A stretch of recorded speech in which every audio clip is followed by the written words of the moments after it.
De arbeidsmarkt heeft heel erg afgezien van corona. Er was een enorme breuk. Heel veel mensen werden plots tijdelijk werkloos. En op zo'n moment zie je natuurlijk waar de problemen zitten. De samenleving verandert ontzettend snel. Dus mensen moeten eigenlijk bereid zijn om tijdens de loopbaan verlof te nemen, dus noods om opleidingen te volgen. Korte opleidingen, langdurige opleidingen, maar vooral ook digitale opleidingen. De uitzendsector heeft ons in deze tijden enorm geholpen. Omdat ze natuurlijk enorm veel ervaring hebben om heel snel te kunnen schakelen. Als een werkgever bij een uitzendbureau komt en zegt ik heb 3-4 mensen nodig. Ja, ze zijn het daar gewoon om snel te matchen, om te kijken in het portfolio wie hebben we die interessant kan zijn als profiel om aan een werkgever aan te bieden. En we voelen dat daardoor die uitzendsector eigenlijk ook wel een stuk oplossing biedt. Ik denk dat voor de toekomst de uitzendsector een heel belangrijke rol ook kan spelen in het matchen van mensen. Als er heel veel nieuwe vacatures komen, mensen laten proeven van nieuwe jobs die er mogelijkerwijze zijn. Dus ik heb ze echt nodig als sterke partners om een betere matching te kunnen maken tussen mensen die werk zoeken en de vele vacatures die ook vandaag niet opgevuld raken.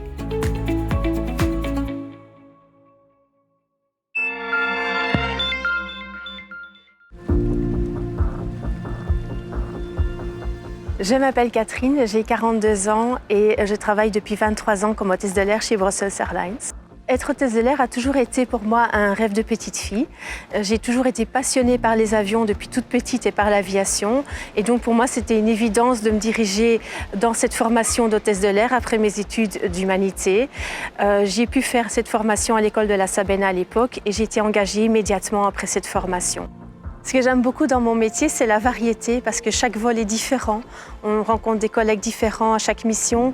Les paramètres du vol sont différents, les destinations, les passagers. J'aime également beaucoup le contact avec nos passagers, le contact qui est très humain et aller à leur rencontre, essayer de comprendre leur histoire, leur culture. Dès que j'ai un peu de temps, je fais ça. Et alors évidemment, j'aime beaucoup voyager également. C'est vrai qu'au premier confinement, l'impact a été énorme pour l'aviation puisqu'on a dû arrêter toutes nos opérations. Pendant 3 mois, plus aucun avion n'a pu voler. Et donc, nous avons été mis au chômage temporaire à ce moment-là. 10 mois plus tard, Brussels Airlines a mis en place une collaboration avec le bureau d'intérim Randstad pour permettre aux employés qui le désiraient de reprendre une vie active et des jobs temporaires d'intérim. J'ai immédiatement postulé pour un job en intérim, effectivement, parce que j'avais envie de reprendre la vie active après ces 6 mois de repos. Et j'avais également un impact financier assez conséquent dû au chômage. Et donc, il était temps pour moi de reprendre un travail. Et 2 jours plus tard, je pouvais déjà commencer mon nouveau travail et ma formation chez Enalo.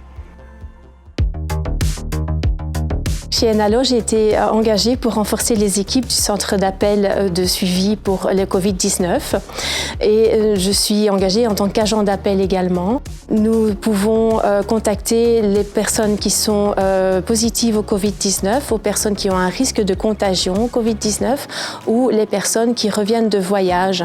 Je fais un peu un parallèle avec ce que je vis dans l'aviation parce que j'aime bien que le passager sorte de l'avion en étant content et en ayant un bon souvenir en fait de son voyage.